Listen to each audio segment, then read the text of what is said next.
Okay, in today's topic, we'll discuss about typical implementation landscapes, so which we can simply call them as system landscapes. So, what kind of system landscapes you come across? So that's what our discussion is going to be. So,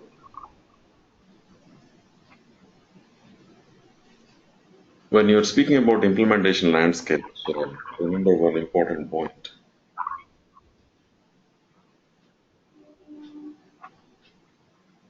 Implementation landscapes mainly depends on the deployment solution.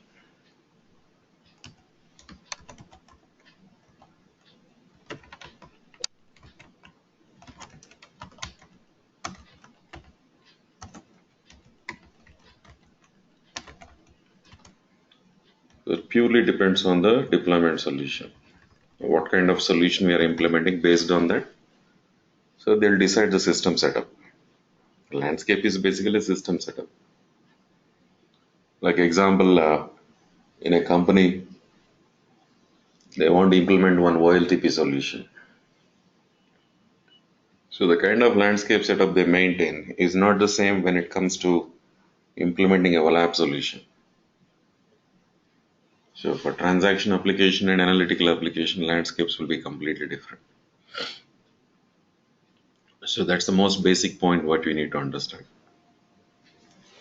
So today the landscape, what I'm going to explain you and we are going to look into is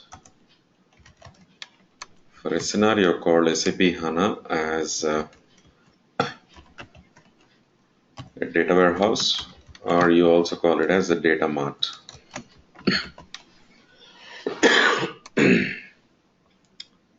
So whenever we want to use SAP HANA as a warehousing solution,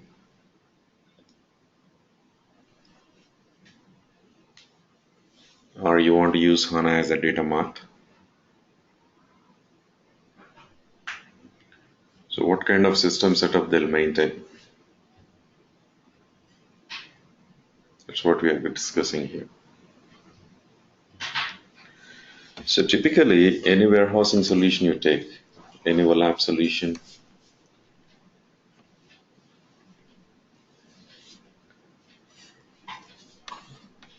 or a data mart scenario, major things will be like this. As far as storage is concerned, you need a database. Then to analyze the data, you need to get the data into this database by using some ETL tools or some replication technologies. And once you replicate the data into the database, and finally you analyze the data by designing some reports. Wherever you go in the world,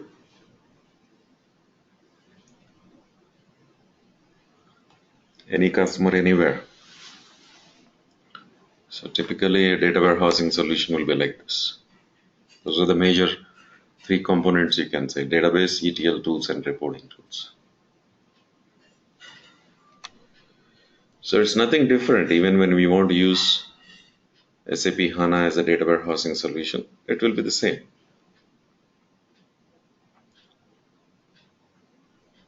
Now look at this diagram here.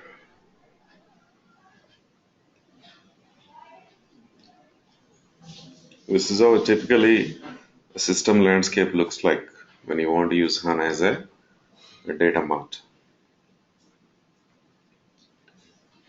So it may look very complicated when we look at this landscape first time. But if you observe a little more detailed way, a little more deep into that, you'll be able to understand this very easily. And what you can see in that diagram is you'll be able to see whatever I mentioned, the database,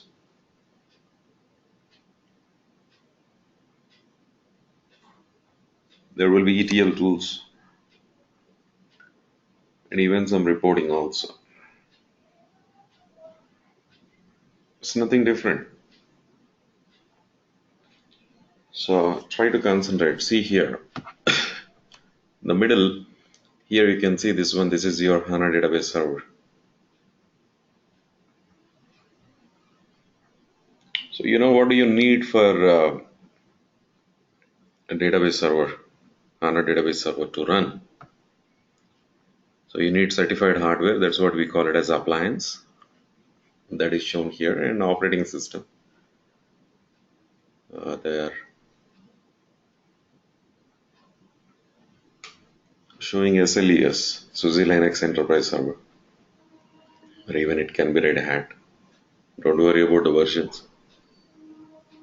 Depending on the version of your database, the Linux versions will be. So, but what you need to understand is there is an appliance, there is a Linux operating system, and database server is installed. And they also install small components required. Don't worry about those small components. So basically, this is your database server. So once you have a database server, then the requirement is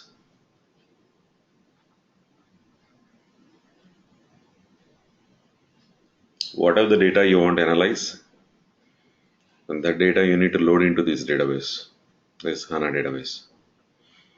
That's a requirement.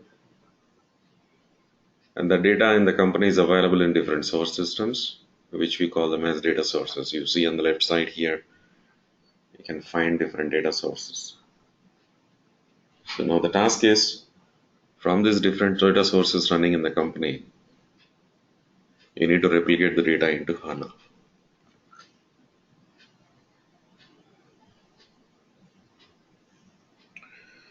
So these data sources, just some examples they have shown here. Don't assume that you come across the same sources in every company. These data sources will vary from company to company, customer to customer. There's only some examples they are given like SAP, ERP, BW, any non-SAP. So it can be anything. SAP applications like ERP, CRM, SEM. Non-SAP when you're speaking about can be files like Excel files, CSV files, text files, Hadoop files. Non-SAP can be even a database, standalone databases like Oracle, SQL Server, DB2. Non-SAP can be applications like your Oracle apps, PeopleSoft, Siebel, anything.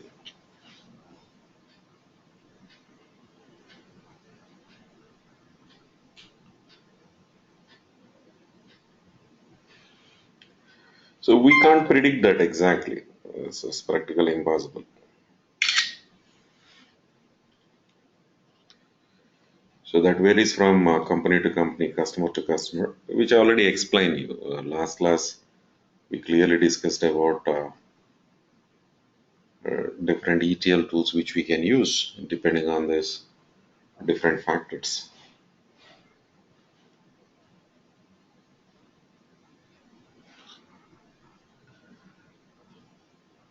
So requirement is from these different source systems, data need to be replicated into HANA.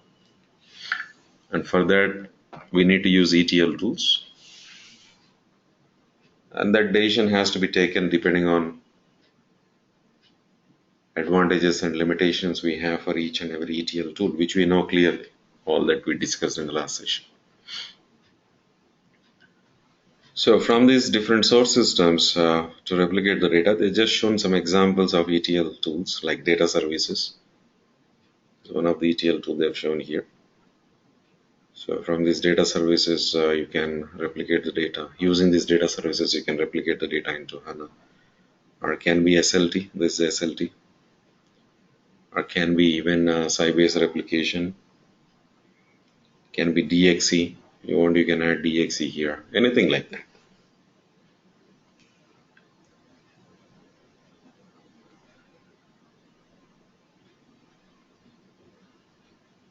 So depending on those factors like type of source system, format of the data, conversion requirements, scheduling requirements, based on those factors, they'll decide these ETL tools. And then using those ETL tools, they replicate the data into HANA. So once data is replicated into HANA and data is stored in the form of tables, now Finally, they want to analyze the data by using some reporting.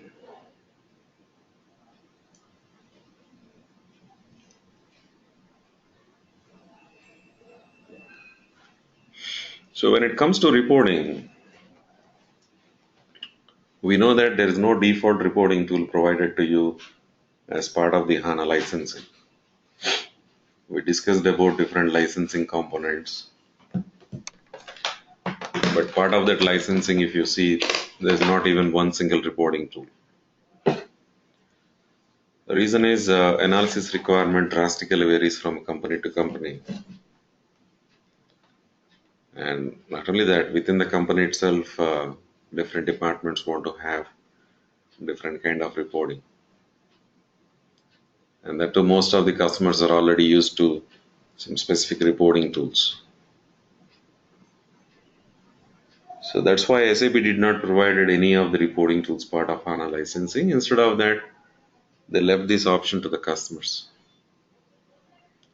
So as a customer, based on your analysis requirements, you have to decide which reporting tool you want to use. Maybe SAP reporting tools or non-SAP reporting tools. But whatever it is, whether the reporting is SAP or non-SAP, irrespective of that, when they want to do reporting on top of HANA, they don't do reporting on the tables directly. It's not at all recommended. Doing reporting on the tables directly is not at all recommended. But there comes the doubt, why? Why is it so? Because you know data is stored in the tables only.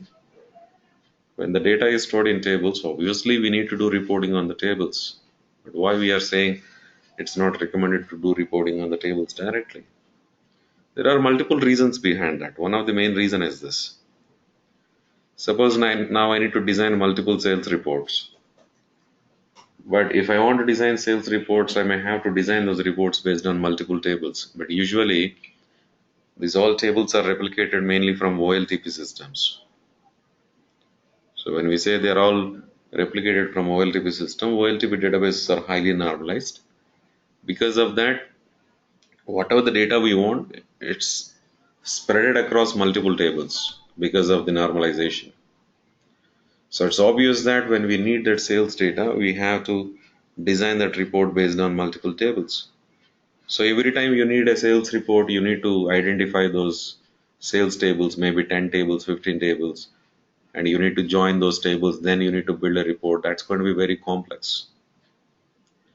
So that's one most important aspect. Second thing is, if they do reporting on the tables directly, they will be able to perform only a two-dimensional analysis.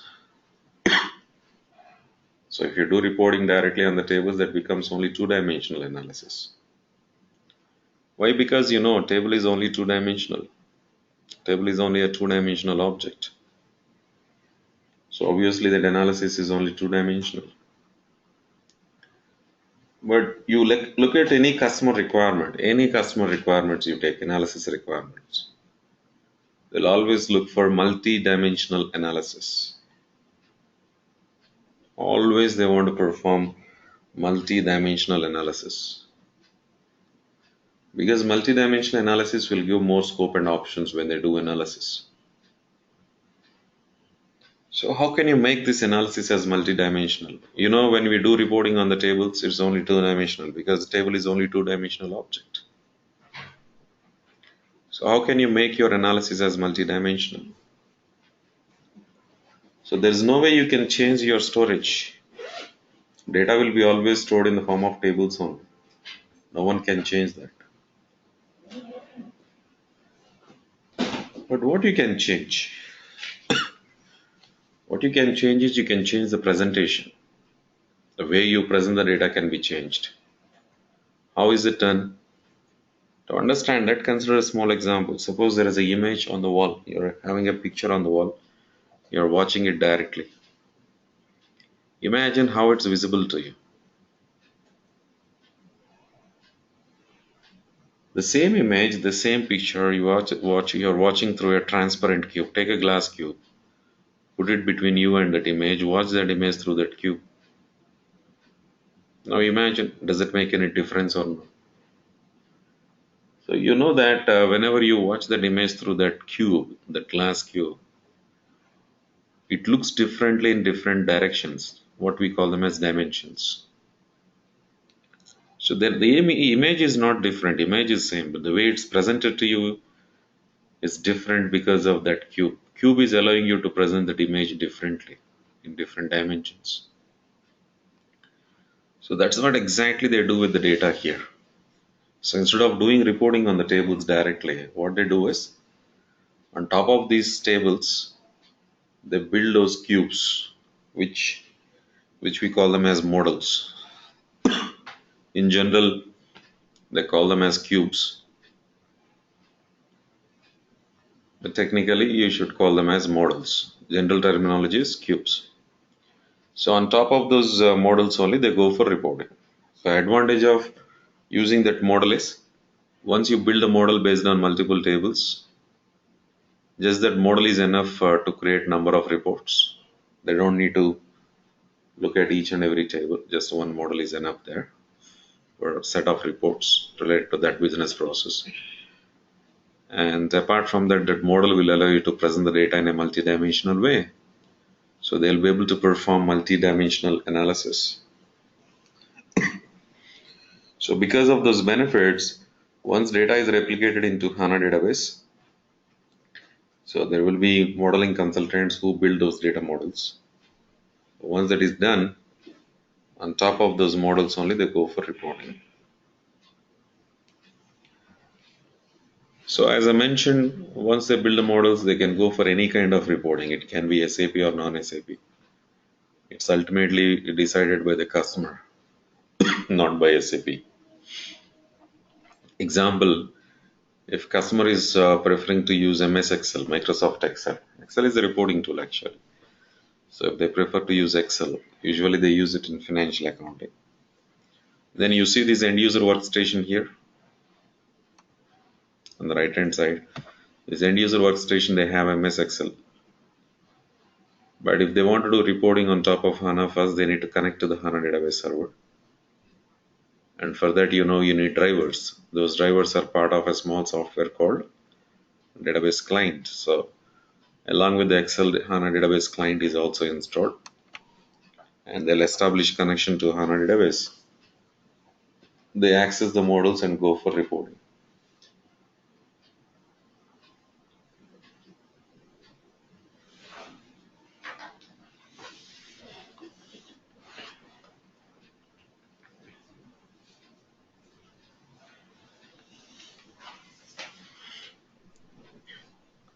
So that's why this connectivity is direct connectivity is given. There is nothing in between. Excel is directly connected to database server to access the models and go for reporting. Because Excel doesn't have any concept of servers. It's just a standalone tool. So they'll install it in the client workstations. But that's not going to be the same in case if customer is preferring to use BO reporting, business objects reporting. Why? Because the reason is if they want to go for business objects reporting, there is some procedure to design the reports. And there are developers, BO developers, who are responsible for that. So that's a big process again. What they had to do. So they had to set up BO server. Here you can see BOE, Business Objects Enterprise Server, we call it as. So they had to set up that BO server. And then these BO developers need to use some tools and establish connection to HANA. Then they create something called universes. And based on that universes only they build the reports. So all of these connections, universes, reports they develop, everything they'll save into this BO server. And finally, those developer reports will be accessed by the end users through web browsers. You can see that web access. So end user is basically accessing a report which is available in BO server, and BO server in turn connected to HANA database. So that's why here this indirect connectivity is shown. So it purely depends on what kind of reporting we are using there. So this is a simplified landscape. On the right top corner, you can see that there is something called admin workstations. It's also a workstation, but don't assume that it's used by administrators. It's a workstation where technical people are going to work. That's why they use that term. And they're given different tools here like HANA Studio. Like when a modeling consultant want to build data models, they do it by using HANA Studio. And then you have HANA Client for connecting to the HANA database. And in case if a customer is using data services for loading the data, they need to design the data flows. How data is loaded from the source systems to HANA database. That is done by designing some data flows. A part of that, they need to connect to source, connect to target, mappings, a lot of things they have to do. All those activities they can perform by using a tool called Data Services Designer. And then you have Information Designer tool. As I mentioned in viewer reporting, they create these connections, universes, and all this.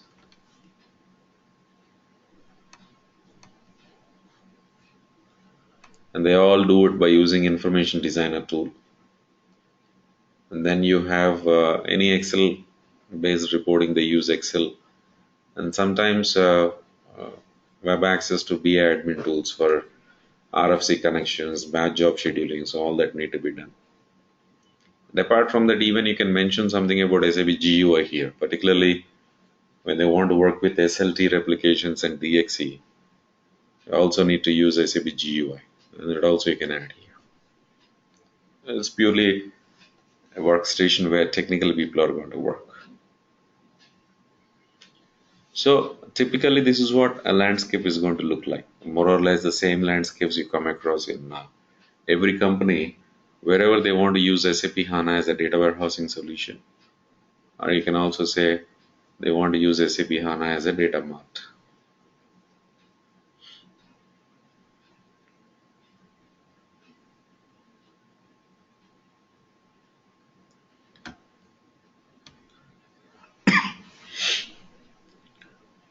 So you see this is the database.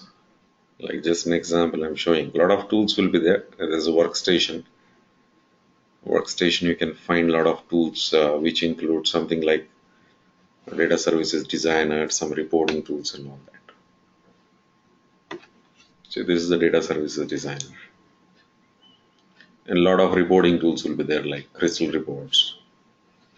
So as you mentioned there is a tool called IDT, Information Designer tool. So all those tools will be available for you here to work with in the client workstations. This is installed.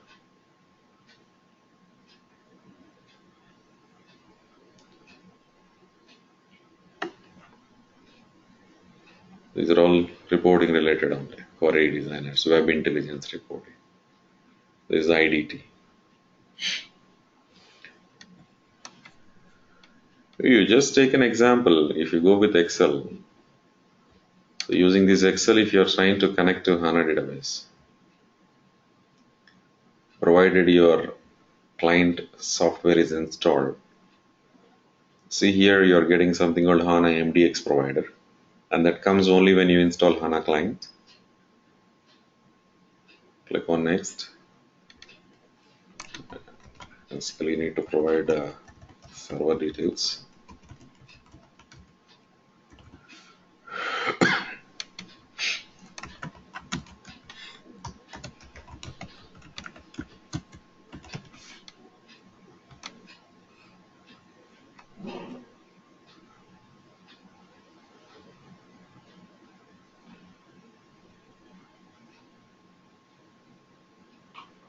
See what they are able to access here. See these cubes. That's the general terminology. Which technically we call them as models. So based on those models only, they build the reports here. They proceed with the report designing.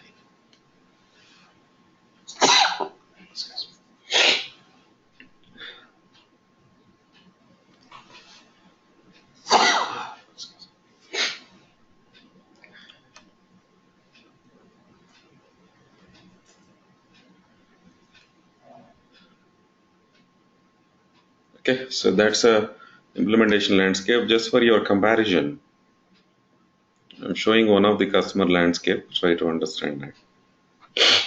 and you do comparison of this landscape with what we have discussed till now. So this is a beverages company where SAP HANA was implemented. They were using SAP earlier. So they've implemented SAP HANA. So over 80% they have on SAP. So they preferred using HANA for warehousing, for analytics. Anyhow, we are interested in that landscape architecture. Look at this landscape architecture. Look at that carefully and try to do this comparison with what we have discussed till now. So is it the same or different?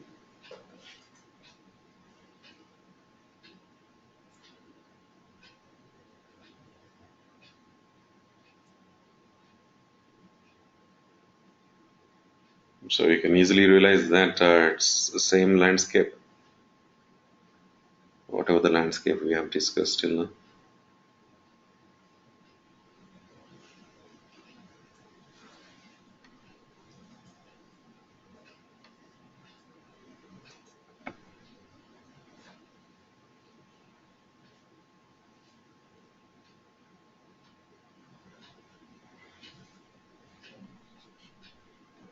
Look at this. This is your HANA database. In the middle, on the left side, they have sources. One is ERP.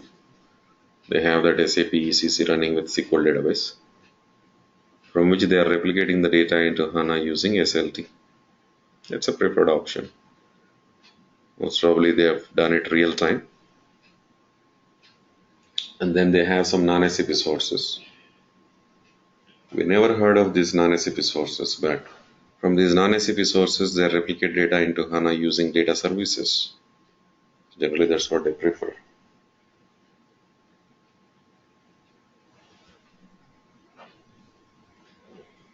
Then once you have data from both sources, SAP and non-SAP, which they are shown at a third party. So on top of this entire data, there will be tables replicated from SAP application as well as from non-SAP. So combining that, they build the data models, as I mentioned, which generally you call them as cubes. Technically, we call them as data models. So once that models are built, on top of that, they go for reporting, and here they opted for BO reporting. So they maintained a business object server. And as I mentioned, they build a universe. On top of this universe only, they build those web intelligence reports, dashboards, and all that. Finally, they're given it to the end users.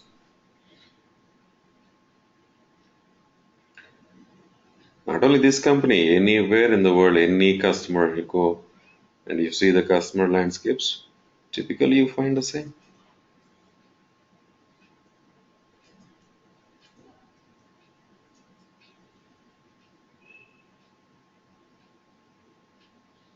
There may be slight variations here and there, that's it.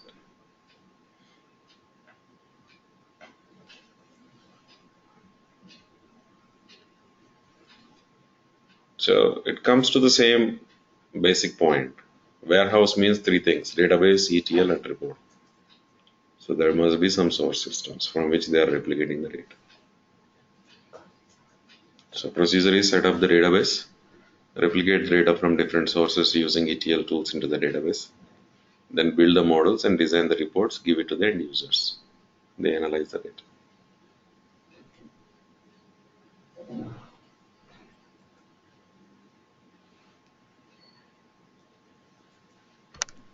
So the reason why I consider this landscape for our discussion is this is actually on all these solutions, different solutions we provide using HANA. This is the complicated landscape, which itself is pretty simple, but that's a complicated landscape. All other landscapes are very simple, easy to understand. That too, they are self-explanatory. No one need to explain you. Why I'm telling you that is, suppose take an example, one customer want to implement ERP on HANA, SAP ERP on HANA.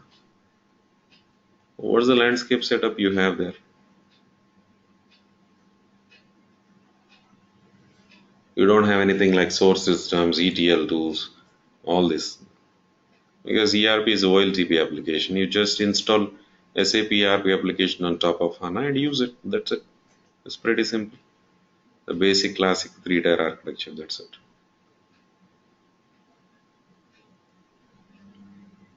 New implementation, a new customer.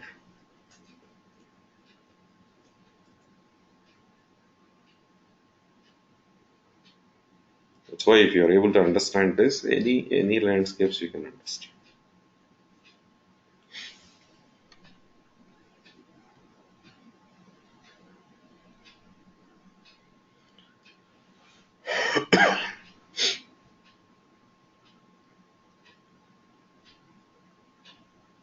See, our job is database administration only, but know about this. This will be really helpful for you.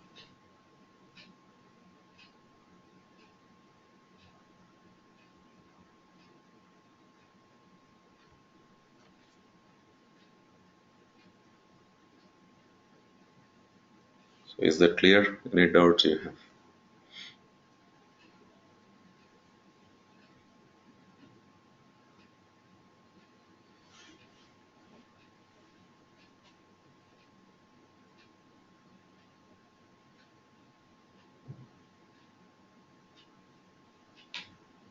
Tell me if you have any doubts. We'll go to the next topic.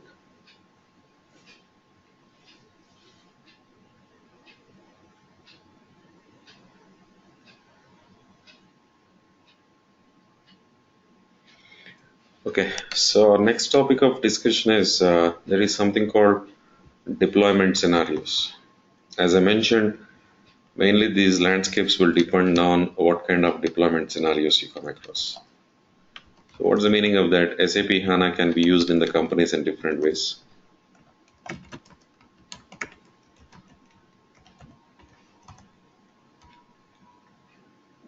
There are many solutions what SAP is offering to the customers using HANA. Typically, you call them as SAP HANA deployment scenarios. Or you can say solutions offered by SAP using HANA. So one of that already we discussed just now, that is HANA as a data mart.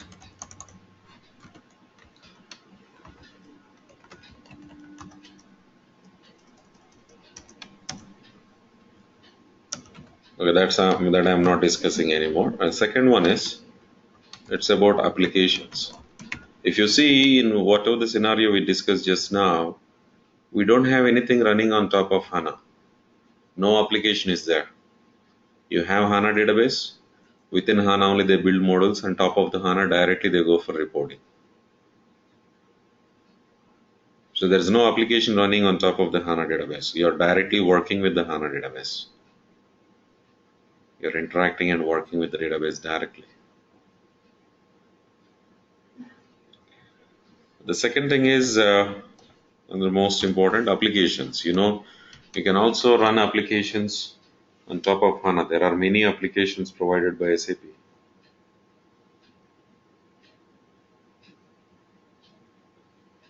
So this we'll discuss in detailed way.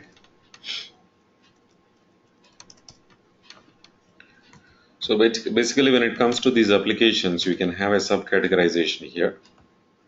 One, we call them as non-native HANA applications.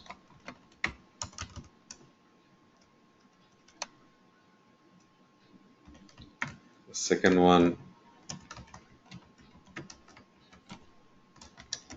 native HANA applications.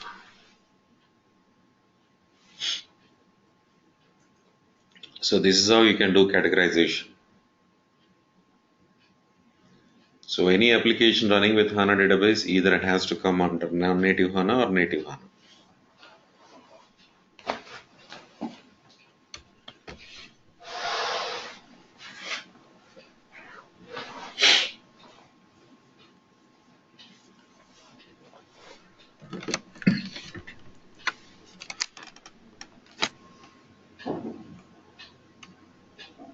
So try to understand as first let us discuss about non-native HANA.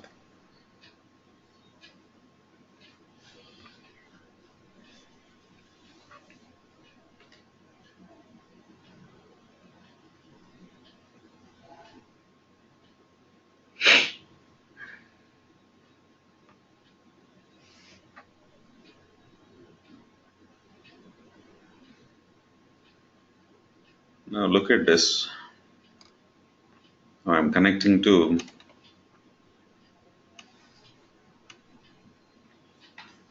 an SAP ERP application running in our landscape.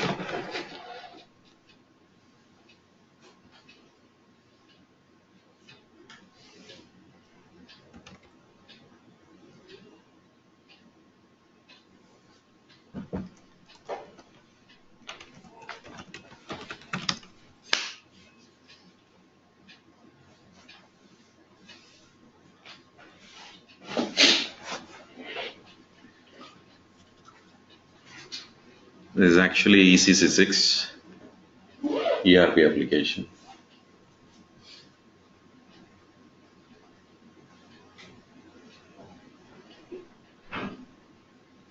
And if you see, there is an underlying database.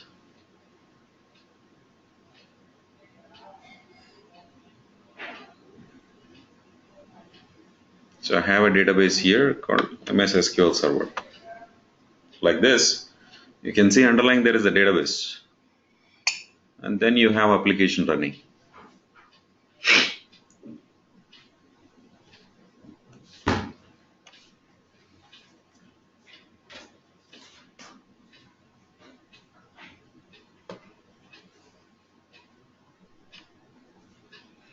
So try to understand this. Generally, people in general statements they'll give us, they say that application is running on the database.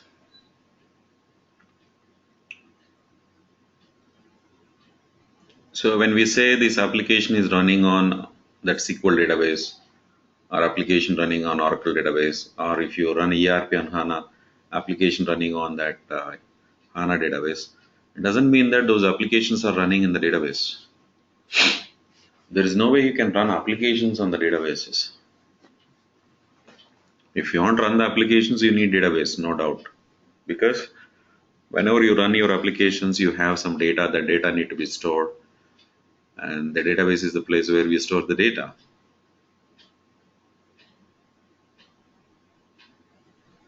But try to use a little bit of logic here. This will be helpful for you to understand the concepts in a better way. So what is an application? Application is nothing but set of programs. So then when you are saying running an application means running programs. Running programs means executing programs.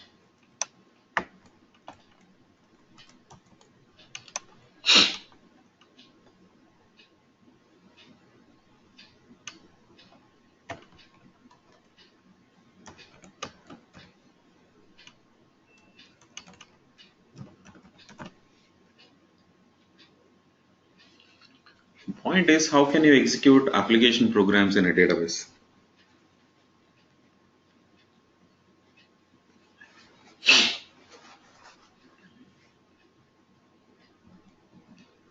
The basic standard statement you need to know is databases doesn't understand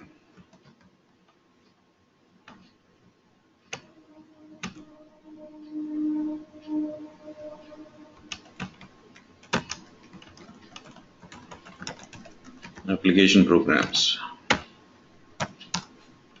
Generally, any database you take,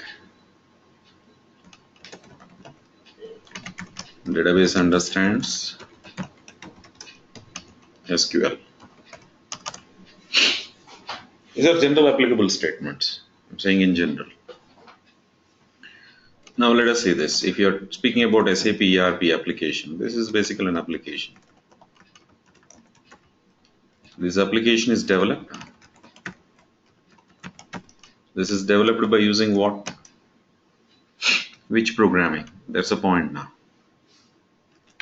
It's developed by using ABAP. Advanced Business Application Programming, which is SAP's own programming language. SAP Zone.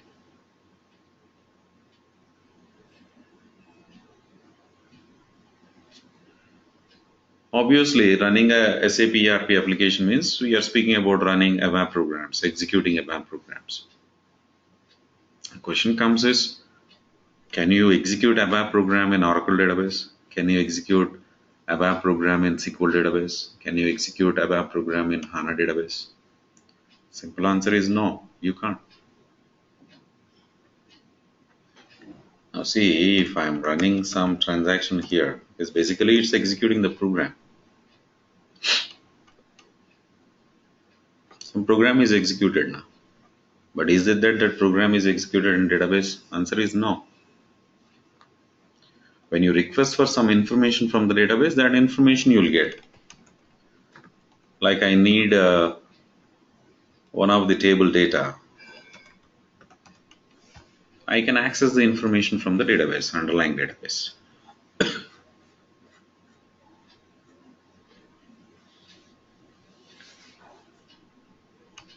I'm just trying to fetch the data from database. This is all data coming from database, SQL database, MS SQL Server database. But to get the data, some programming, application program is executed, that is ABAP program. And that ABAP program is part of your ERP. Actually, the entire ERP application was developed using ABAP. So where is this ABAP program runs?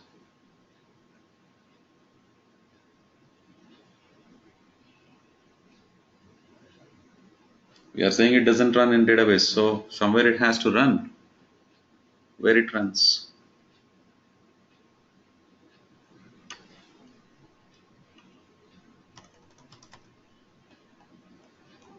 So here is the statement.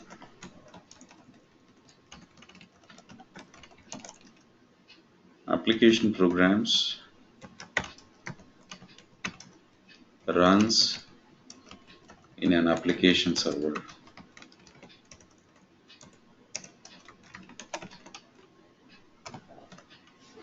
So your application program is executed in an application server.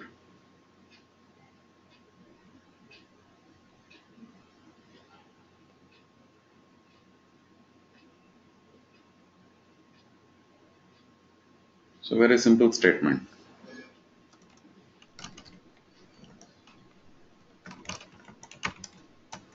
Application runs on application server. So if you want to run my application, I need compulsory an application server. It's not just only having database. Database is only for storing the data and processing the data, but not for executing the application programs.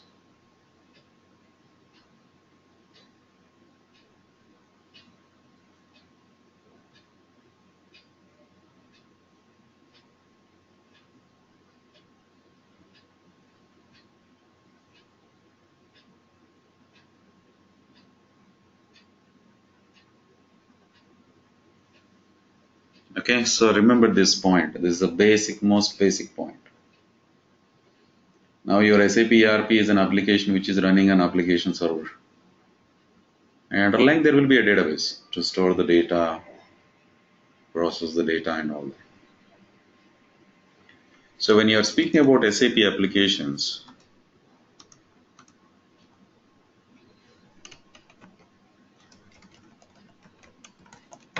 based on this perspective, all the SAP applications you can categorize it into two. Because SAP has developed some applications using ABAP. So we call them as ABAP based applications. Applications developed using ABAP. And some of the applications were developed using Java.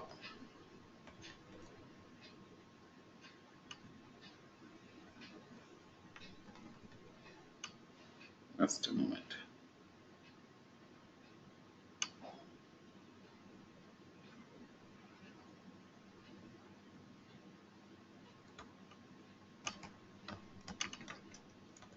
SAP applications only, but some of them they developed using Java. So So you can call them as Java-based applications.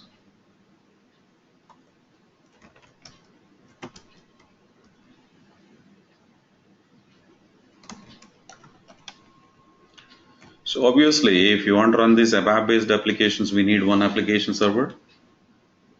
If you want to run Java-based applications, you need another application server separately.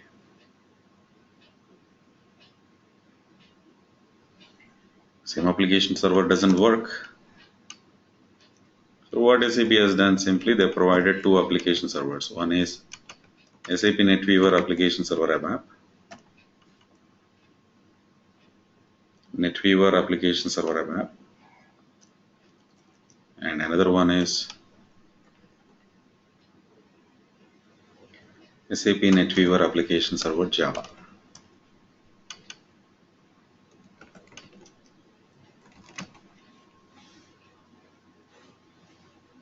So these are the basic logics you remember. SAP related, these points are really helpful for you.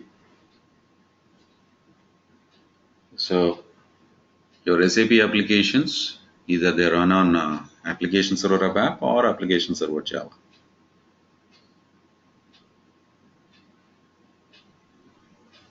Example, if you take ABAP-based applications like ERP, CRM, BW, all this comes under ABAP-based applications. Most of them are ABAP-based applications. So something like enterprise portal, knowledge management, all this comes under Java-based applications.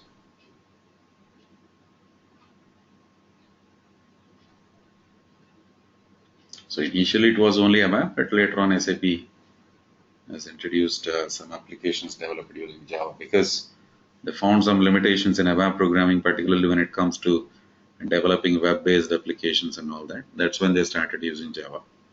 So early 2000, that time period.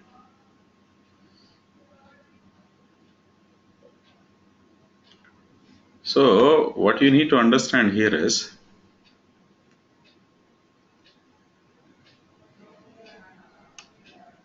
these all application servers will be outside the database. What are those application servers we are speaking about? It's called classical three-tier architecture. See this? See, HANA database you take. Then you have separately application server. Here only, on top of these application server only, you're running these applications like ERP, CRM, SEM, whatever it is, BW. Then you access from the client workstations. Okay, so that's a basic point there. So this application server, what you are speaking about is what I mentioned, SAP NetWeaver application server ABAP or SAP NetWeaver application server Java.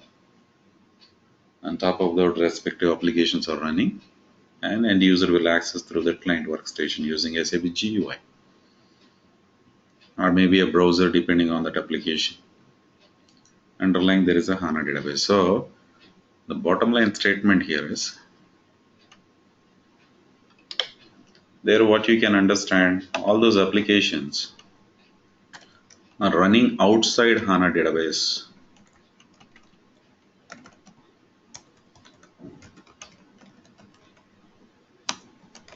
Applications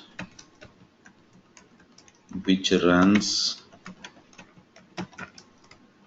outside HANA database,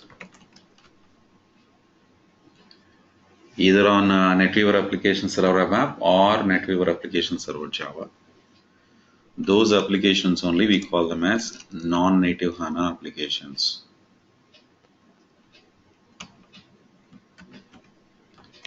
Example, SAP ERP, CRM, SEM, BW, all this entire list comes. Even latest version of S4HANA, BW for HANA. All these are non-native HANA applications only.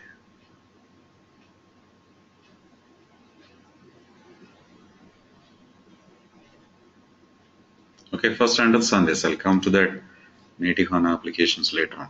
We'll discuss one by one. A lot of discussion is needed Even tomorrow also we are going to continue our discussion on this.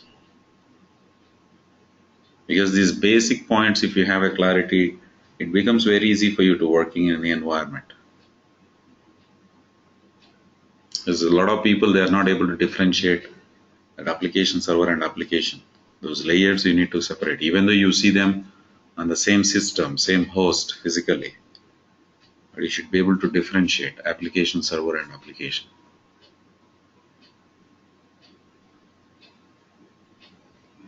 Because anyone who knows SAP knows that. Suppose I have my ERP system running here. If I want to create a user, I'll just go to SU01, I'll create a user.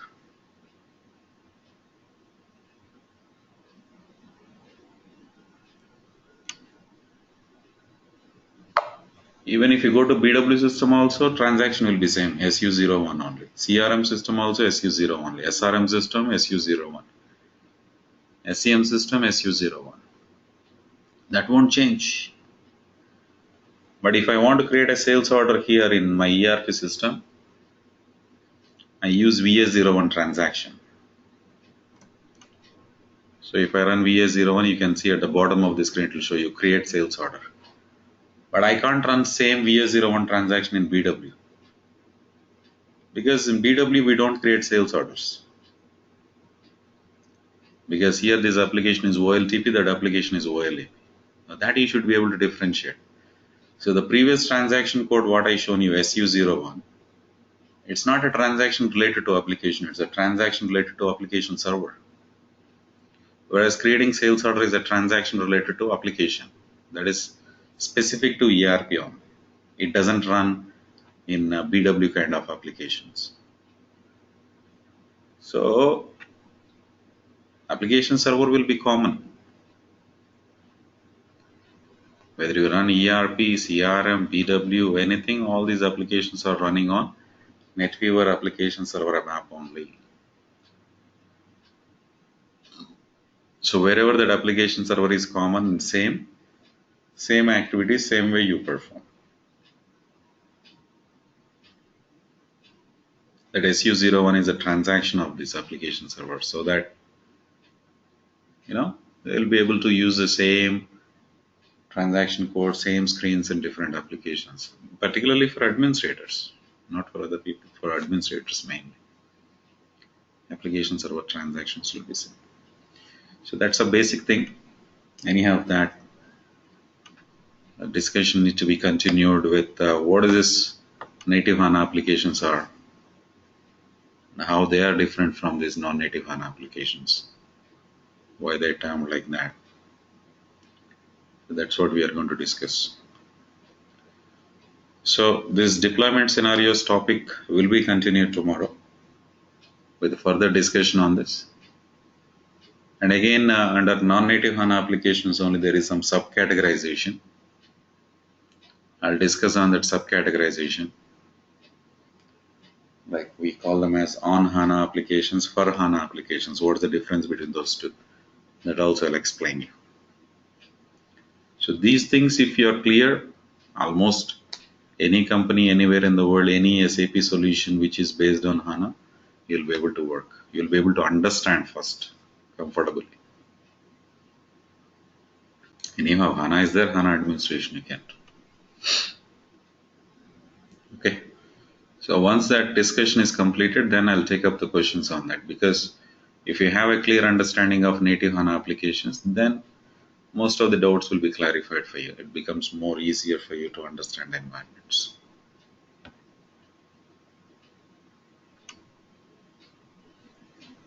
Okay.